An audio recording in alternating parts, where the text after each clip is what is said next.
From Bloomberg News and iHeartRadio, it's The Big Take.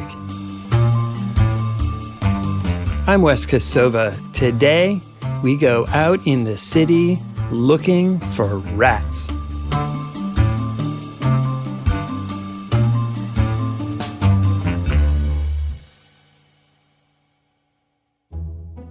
The number of rat-related complaints in American cities has spiked in recent years, which will come as no surprise to anyone who's taken an evening stroll in New York or Chicago, or here where I live, Washington, D.C. They are fearless, and they're all over the place, which made us wonder, are there more rats now than there were before? Like, did the pandemic cause a rat baby boom?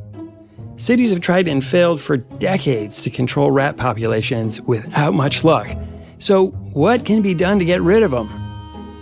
Fortunately, my intrepid colleagues here at the Big Take podcast set out to answer those questions. Producers Kathryn Fink in Washington and Chaisson and Sam Gebauer in New York are here to tell us what they found. Kathryn, Rebecca, Sam, nice to have you on this side of the microphone. Oh, thank you for having us, Wes. Wouldn't be anywhere else. It's going to be fun. Rebecca, to start, let me ask you. Most people I know, me included, don't exactly love rats. No one is happy to cross paths with one of them on the street. But for the most part, they keep to themselves. Why do we need to get rid of them? This is one of the big questions that I set out to answer. So I asked rodentologist Dr. Bobby Corrigan to break it down. Here's what he told me. They live in dirty areas. So, when an animal forages in and around all this trash we're talking about, we know when trash goes bad, right, and gets rotten, right, we don't eat it because we worry about getting sick. So decaying food attracts various bacteria and viruses that can hurt us and even in some cases kill us. If you get on cdc.gov and you put in rats, you will see that rats are listed as being associated with about 55 different diseases.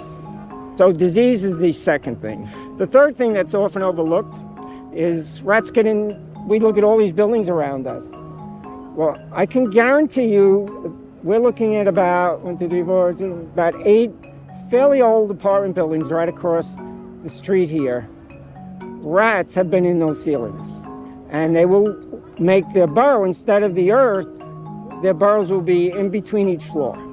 So it's back to they were chewing on twigs and stems and all kinds of branches. That's their natural life, even before there were cities. So when a rat is in a ceiling living close to someone and the ceiling has electrical wires, so you can see the issue. So they start chewing on electrical wires, and the electrical wire sparks, and literally they can burn a house down and have burned houses down. You'll be hearing a lot more from Dr. Corrigan later on. Okay, so now that we've established that, Kathryn, you actually went to see for yourself exactly how our fine city, Washington, D.C., is trying to control the rat population. And to be honest, I'm a little squeamish to find out the answer.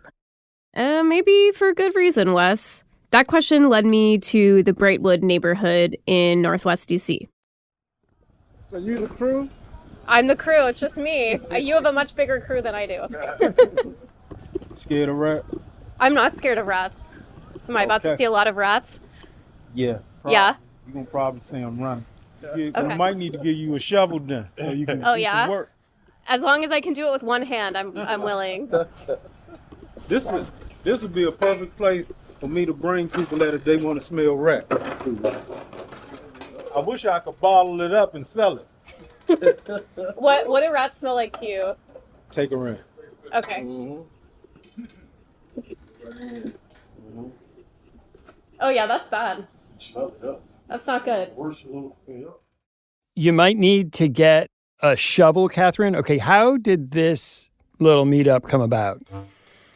Okay, I cannot emphasize this enough that I had no idea what I was walking into. So I reached out to DC's rodent and vector control team. You heard some of the folks there in the clip. They're part of the Department of Health. And basically, they gave me an address, and I went.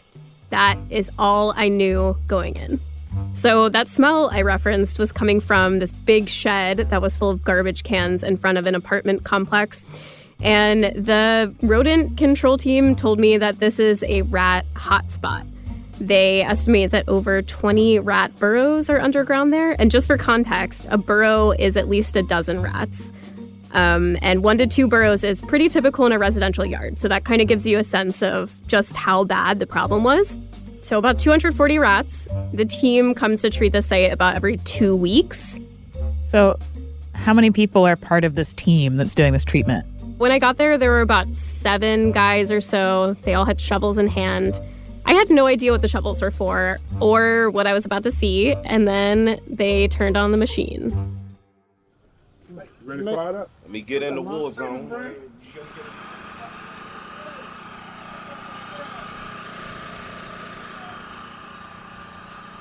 So we've got this green contraption. It sort of looks like a lawnmower, I guess. It's currently pumping chemicals underground where the rats are burrowing.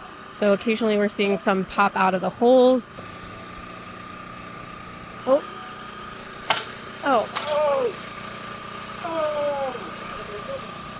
That was the sound of a shovel smacking the concrete as the team attempts to kill an escaped rat. Unclear if they actually got him or not. This is not for the faint of heart. Okay, that was way worse than I was expecting, Kathryn. So we heard a lot of sounds in there. We heard the sound of the machine. We definitely heard the sound of that shovel smacking something. But describe what they were doing. How were they trying to get rid of all those rats that were underground? After they turned the machines off, I learned that the team was basically pumping carbon monoxide into the ground, which suffocates the rats en masse almost immediately. Some of them scurried out of the ground and were chased with shovels. That's what you heard there. And the team did this treatment a few times on both sides of the street. I asked Gerard Brown, who's the program manager for the DC Rodent and Vector Control Team, all about this. And he told me there's really no way to know how many rats they exterminated. So we have that estimate, 20 or so burrows. But because the ground is their final resting place, the city is basically left with a rat graveyard, and they don't really know what's under there. That all sounds pretty terrible for you. Like, how many times a day does this team have to pump carbon monoxide into the ground and slap rats over the head with shovels? The short answer is many times a day, but I'm going to let Gerard Brown answer that question. So the inspectors, their performance goes 12 complaints a day. 12. And then when they finish their 12, then they go to hotspots, something like this, where they've been working on, So the complaints been going up.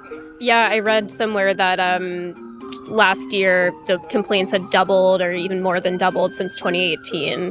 I'm curious, are there more rats? Have they migrated? Maybe because of this phase of the pandemic. So the uptick, I believe, comes from a few things. The mild winters for the last decade, the more people, over 700,000 people in D.C. that live here, and then the visitors coming and going. And then you have food establishments, 25% of new food establishments within the last 2 years. And then the pandemic hit, and people work from home. When they work from home, they generate more trash. People don't use their garbage disposal like they should. Those containers that the food comes in, they throw them in the trash without washing them out. Yeah, garbage and sanitation is going to be a major theme in this episode. Definitely more on that later. So as far as rat control goes, there's carbon monoxide, and I asked Brown what other techniques the team uses to keep the rat population under control. He told me they also use what's called tracking powder. Basically, they shoot it in a hole in the ground, and it gets on the rat's fur, and when the rats groom themselves, they ingest the powder and die. So still pretty grim. But there are also less conventional methods on the table that don't always entail killing rats. For example, contraception. So back in 2019, the DC team piloted rat birth control.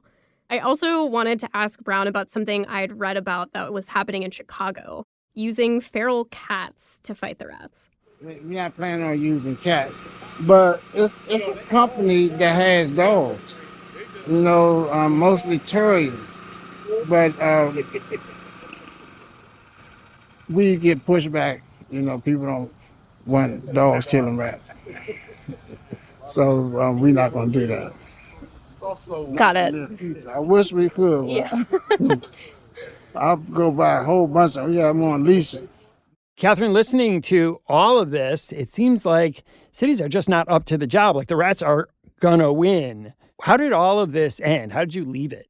I thank the team for letting me pry during a very routine part of their day. We took a photo together. Then Brown asked me for my address. I told him, and he knew my exact block well, in large part because it is such a hospitable area for rats.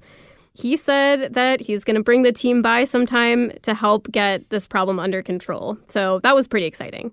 But I think ultimately what I took away from this experience, besides just how visceral it was just the serious limitations of these methods of rat control and how a city like DC can get ahead of the problem. Kathryn, Rebecca, and Sam assure me that by the end of this episode, they will actually reveal how cities can get control of rats. We'll start talking about that after the break.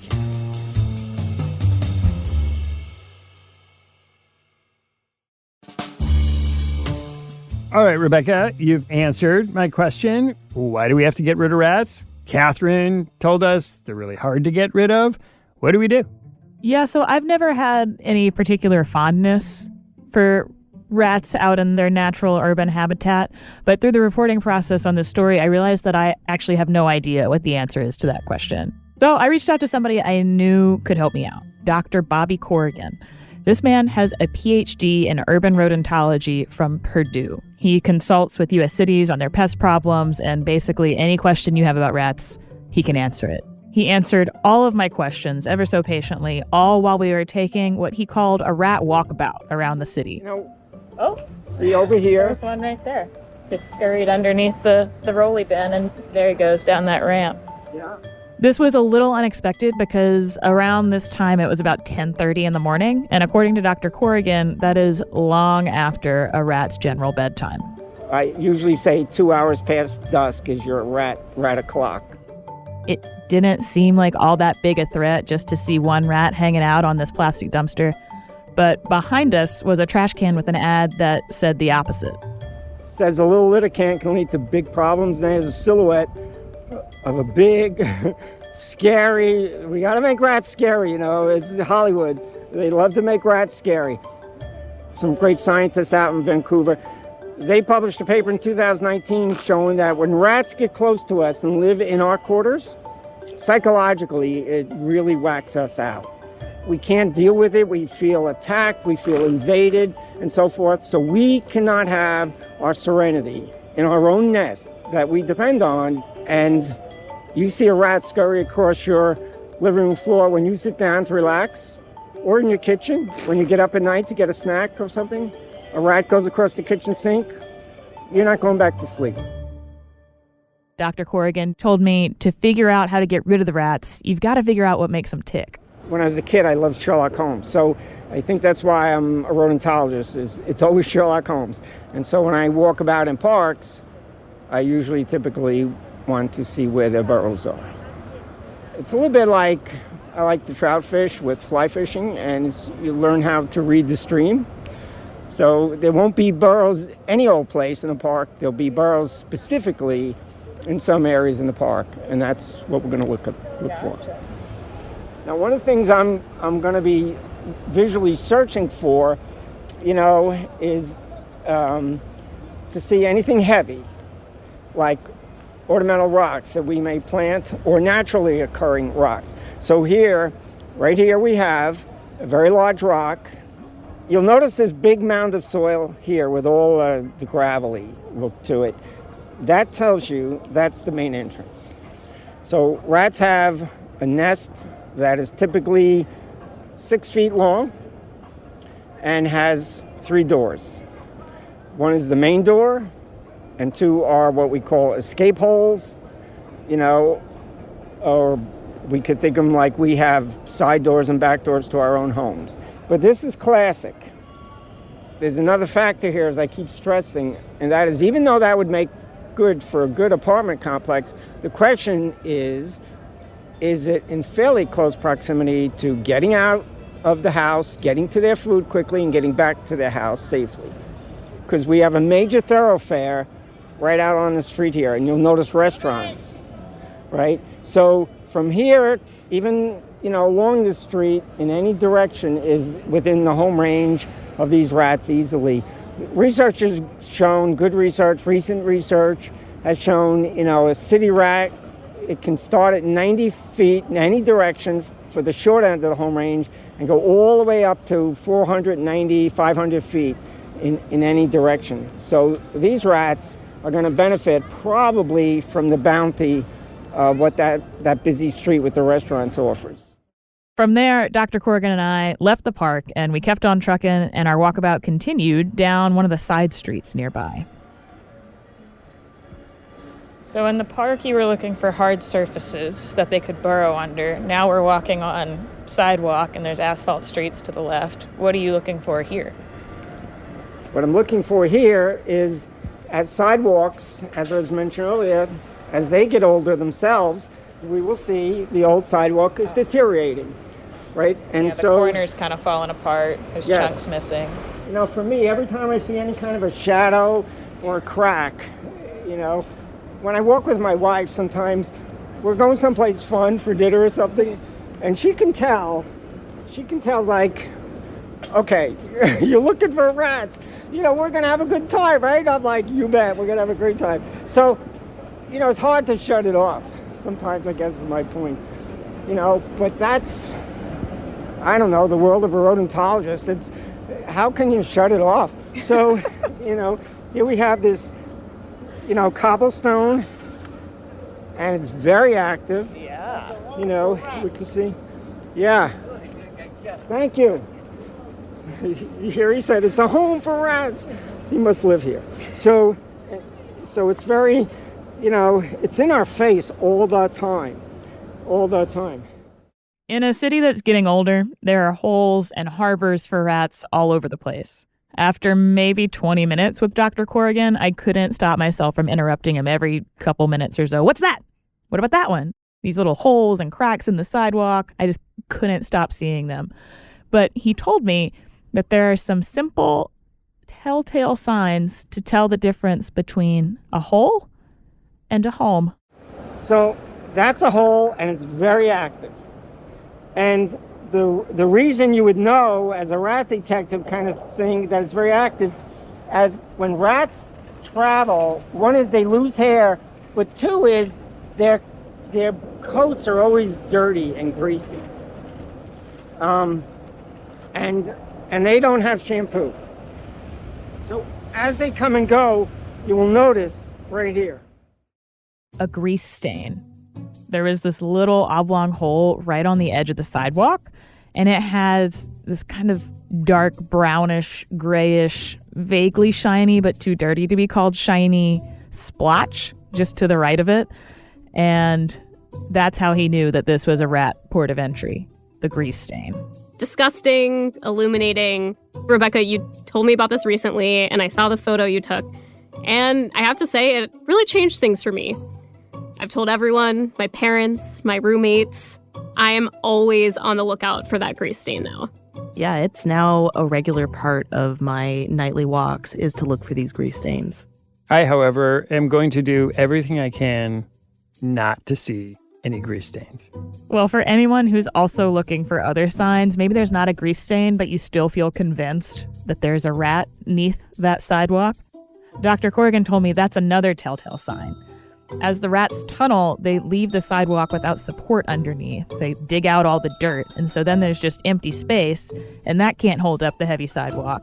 So it just cracks under the weight. Rebecca, this leads to one of the other big questions I had, which is, in a city like New York, just how many rats are there under the streets? Wes, I'm going to do you the favor that Dr. Corrigan did for me. I'm going to let you down easy. Nobody knows. Is there a method to quantify the number of rats in a city The answer is no. There's a lot of tunnels below our feet, and they go every single which way, and they're piled on top of each other and this kind of thing. They're tunnel-shaped mammals. And so when we built our cities around the world, all our cities are like this. And it's not that the rats are living inside the pipes, but when we put in a pipe, we have to create a space for that. No, I'm sorry. That is not an acceptable answer in a podcast episode dedicated to getting rid of rats in cities. So I'm going to need at least a ballpark figure. This is the best we can do for you. A study from 2014 published in the Journal of the Royal Statistical Society estimates that there are about 2 million rats in New York City. And I have to say, this study from 2014 has gotten a lot of play. If you Google facts and figures about how many rats are in America's big cities, this is all you are going to get. I asked Jared Brown in D.C. the same question. Here's what he told me. There's no way you can know how many rats in that area, so we just measure the complaints. But we know it's an increase in complaints, so it's an increase in rats. Right. That's basically what Dr. Corrigan was telling me. There's no way to know how many rats there are because there's no way to know where all the rats are. There's just too many places that they could be. So the amazing thing about the rat and its space is if the skull can fit through, the rest of the body can do the limbo. So all you need is a 1/2 inch height for a skull, 12 millimeters. One basketball space can harbor an entire family of rats because they like to hugger-mugger together and they all get really close. And inside the basketball, they're like, this is a great apartment, right? They can do that. They're true New Yorkers. Yeah, true. They are. They're true New Yorkers and true, every place. After the break, rats hate this one simple fix.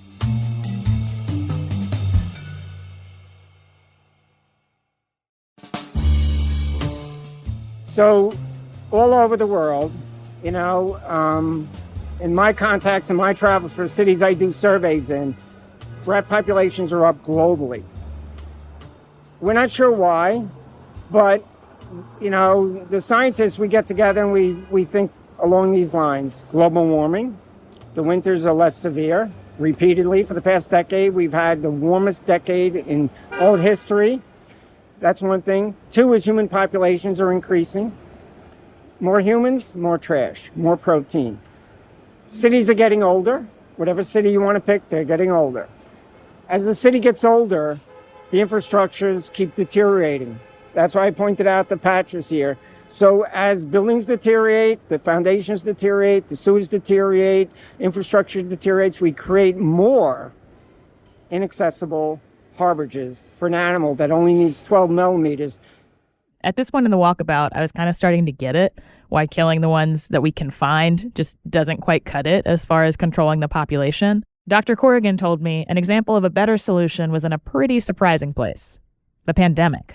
The city was shut down, all the cities, Philadelphia was shut down, all the East Coast cities, the West Coast, all our cities shut down for a couple of months.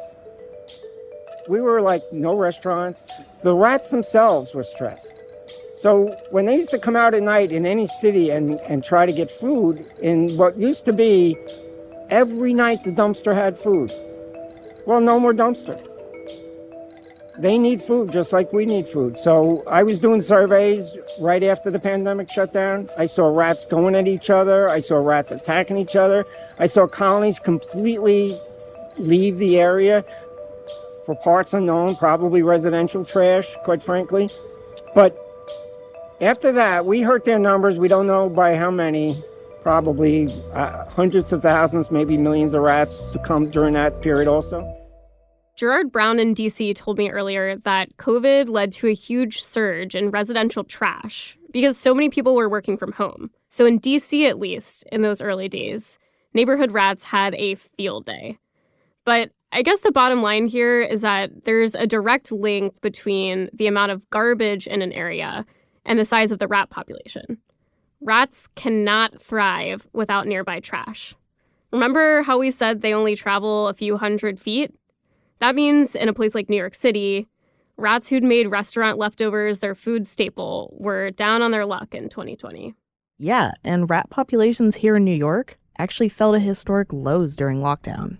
But as the city came back, so did the rat population. Big time. Rebecca and I got a chance to speak to New York City's Sanitation Commissioner, Jessica Tisch. She told us that budget cuts to the department early in the pandemic made a city already famous for filth even dirtier, which made a perfect breeding ground for rat resurgence. I think most New Yorkers noticed that the city got meaningfully dirtier, and we are intent on cleaning it up. One of the reasons the city got dirtier during the pandemic, to my mind, is at the very beginning of it, the cleanliness function was completely defunded from the Department of Sanitation. And those are our basic bread and butter services. So things like clearing out the litter baskets so that they don't overflow on street corners, sweeping the streets so that our curb lines aren't riddled with litter, cleaning the highway on and off ramps. Those basic things were completely cut at the beginning of the pandemic in March or April of 2020. And Mayor Adams not only restored them, but funded them at the highest levels that New York City has ever seen. And Mayor Eric Adams famously hates rats. Everyone that knows me, they know one thing. I hate rats. I hate rats. I'm terrified of rats. So much so that New York is actually hiring a rat czar to take charge of all things rodent control related. The job posting's asking for someone, and I quote, somewhat bloodthirsty, who's able to burrow into the depths of city government to get the job done. Commissioner Tisch says that managing our waste equals managing the rat population, and New York produces a lot of trash. To give you some context, keep in mind that every day New Yorkers put out 24 million pounds of trash and recycling on our curbs. That's every day? Every single day. That is 24 million pounds that sits on our curbs for 14 hours a day. It's a lot. But that's about to change. A new policy that starts in April is really going to cut down on the amount of time those bags sit out. And the rats, they are not going to be happy about it. We know that 1/3 of all material in the black bags is organic waste. It's food. And so you can see how shrinking the amount of time that those black bags sit on the curb will actually make quite a meaningful difference in how the city looks and feels. To say nothing of the fact that the black bags right now serve as the all-you-can-eat buffet for rats. It's like the all-night, all-you-can-eat buffet for rats. And so one of the goals of shrinking the amount of time that the bags spend on the curb is shutting down that all-night, all-you-can-eat rat buffet, or at least dramatically limiting its hours. So here in DC, the impact of garbage and garbage collection is definitely on people's minds, but we haven't seen a change like the one in New York yet. There are plenty of residents, though, who want to get ahead of this problem by changing up the way we handle our trash, like Kim Patterson, who is the advisory neighborhood commissioner for Brightwood. She was one of a bunch of community members who came by while the rodent control team serviced the block. It's getting worse. There's garbage. You can see that the garbage bins are not secured. The owner pays the fines and still doesn't secure the cans. The residents are terrified to throw their trash there. They open the door, there's rats. Our trash cans are plastic. The rodents eat through them. Just give us a new can. We have all these rules. There's a hole in the can that the homeowner did not cause. It was the rat. Also, the trash cans that are public, they are open. There's no lid. Let's get some type of control where the trash can be enclosed so the rats don't fest and feast every night. Yeah, poison's all well and good as an immediate solution. If you've got a problem, you've got to handle it. But controlling the rats' food supply, aka the trash supply, can cut their population down at the source. The only problem with that, it requires a serious amount of buy-in from all of us. If you give the rat one bad property out of 10 beautiful properties, that one bad property will feed the entire block's rats, just that one property. The whole block goes down based on one bad neighbor. It takes everybody, to be honest with you, and most people do not want to be involved in rat control duties when they get up every day. It's the last thing on their radar screen, and there's the weakness. Nobody gets up and says, gee, I wonder if I should do a rat survey in my own property and cut it off at the pass. Everyone says, gee, I have rats. They pick up the phone, pick up the yellow pages, so to speak, and call somebody to put out some poison. Thanks to Kathryn, Rebecca, and Sam. And thanks to you for listening to us here at The Big Take. It's a daily podcast from Bloomberg and iHeartRadio. For more shows from iHeartRadio, visit the iHeartRadio app, Apple Podcasts, or wherever you listen. And we'd love to hear from you. Email us questions or comments to bigtake@bloomberg.net. The supervising producer of The Big Take is Vicky Vergolina. Our senior producer is Kathryn Fink. Our producer is Rebecca Chaisson, and our associate producer is Sam Gebauer. Raphael Amsili is our engineer. Our original music was composed by Leo Sidran. I'm Wes Kosova. We'll be back on Monday with another Big Take. Have a great weekend.